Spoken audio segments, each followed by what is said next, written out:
imagine teaching 7 years old to be in something extenuating at times, but also somehow regenerating. Maybe you come out of the class sometimes that you feel like, and you feel like after a nice workout, you feel like, oh, nice, no? Oh. You're right. You're right. It's a good comparison, like a nice workout.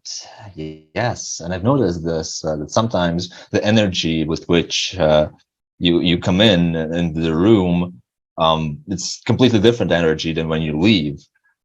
And it has something to do with every lesson being this contained, I guess, space in my head, a contained event that I take out of context of everything that's happening. Like outside of the room, it doesn't matter.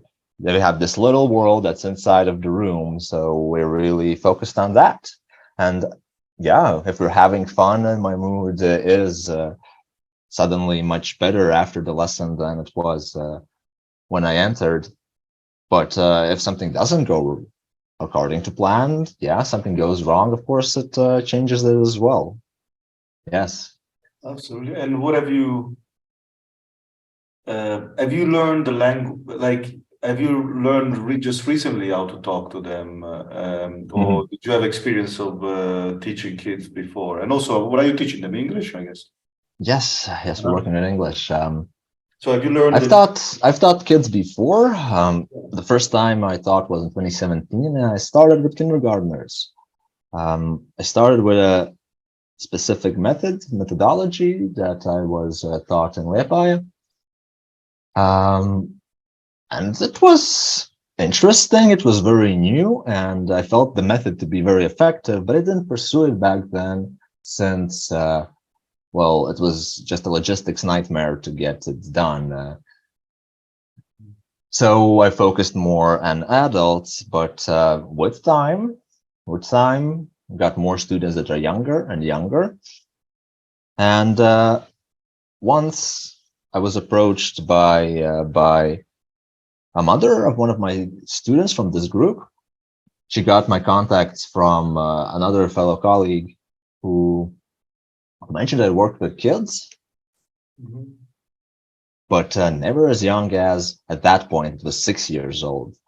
I mentioned my concerns, that I said I like teaching kids, but I don't have enough experience.